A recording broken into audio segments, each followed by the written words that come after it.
Novel karya Syukri Muhammad Syukri. Saat celanaku sedang dipotong, seorang lelaki paruh baya masuk ke dalam kios Pak Jacob. Dia menawarkan sepeda tua kepada semua orang di sana. Sepeda itu bermerek BSA, warna hitam kusam, kotor bersalut lumpur. Semua orang menyatakan tidak berminat, padahal harganya cukup murah, setara dengan 5 kaleng beras. "Nak, tolong Bapak, belilah sepeda ini," mohon lelaki itu menghibah kepadaku. "Uangku nggak cukup Pak," kataku. "Tolong Nak, Bapak butuh uang," kata lelaki berpakaian lusuh itu.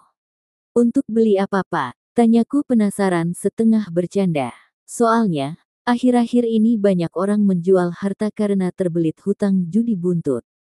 "Putriku di rumah sakit, biayanya belum cukup," kata lelaki itu menghibah dengan bola mata berkaca-kaca. Hatiku terenyuh, menyesal mencandai lelaki tua itu. Dia bukan penjudi, tetapi sedang berjuang menyelamatkan nyawa putrinya. Teringat nasihat tetua adat menjelang pernikahan seorang pemuda, "Si nyanyai ke arah rezekimu, geredele, tikik itu lungko bantu." Artinya, bila ada rezekimu, bantulah orang sedang kesusahan, tidak banyak, sedikit pun cukup. "Suratnya ada?" tanyaku. "Ada," kata lelaki tua itu mengeluarkan kwitansi pembelian dari sakunya. "Boleh kucoba?" tanyaku. "Boleh," jawab lelaki itu.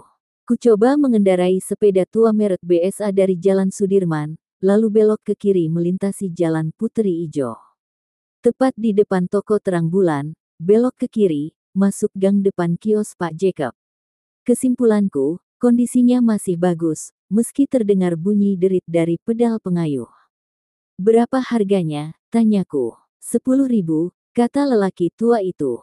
"Tadi, kata Bapak 5 kaleng beras," sebutku. "Benar," jawabnya. 5 kaleng beras kebayakan Rp9.450, tawarku. 9.500 aja, katanya penuh harap.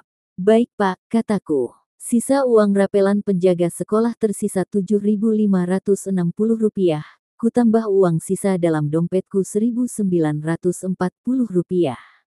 Sore itu, aku resmi membeli sepeda tua demi membantu lelaki itu mengobati putrinya. Sebagai bukti pembelian, lelaki itu membuat kwitansi penjualan, salah satu saksinya adalah Pak Jacob. "Terima kasih Nak," kata lelaki itu menyalamiku dengan air mata berlinang. "Sama-sama, semoga putri Bapak cepat sembuh," kataku. Sebelum pulang ke Buntul Dedecer, kubawa sepeda ke bengkel sepeda toko Sahabat. Kuganti pedal pengayuh, kuolesi tuas dan rantai dengan oli bekas, kukencangkan semua bautnya, bunyi derit hilang. Kucuci lumpur dari rangkanya, sepeda hitam merek BSA itu kembali mengkilap, seperti sepeda baru. Sore itu aku pulang bukan dengan telapak kaki, tapi duduk di atas sadel sepeda. Ada rasa bangga, karena para pengendara sepeda di Takengon masih bisa dihitung dengan jari. Status sosialku naik tiba-tiba, dari seorang lajang menjadi lelaki dewasa. Hatiku berbunga-bunga, kukayuh sepeda melintasi jalan lintang, jalan penghubung antara Takengon dengan Kebayakan. Jalan lintang, ruas jalan yang membelah persawahan, hampir setiap hari kutapaki dengan berjalan kaki. Waktu tempuhnya mencapai 1 jam.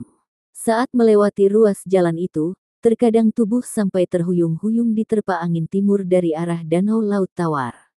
Ruas jalan itu sangat ramai, karena salah satu jalan penghubung utama antara Kebayakan dengan Takengon. Sore itu, ruas jalan lintang sedang sepi, hanya beberapa orang pulang belanja. Kupacu sepeda mendahului para pejalan kaki, kurang dari 1 jam, aku tiba di rumah. Sepeda, menambah satu lagi koleksi pengalih perhatian dari Sweet Memory di Tanjung Pedemon. Waktuku tersita memoles sepeda dengan minyak. Setiap lekukan rangka sepeda, kuolesi minyak goreng. Karat dan sisa lumpur penyebab warna kusam, kini sudah tergerus. Sepedaku makin kinclong, mengkilap.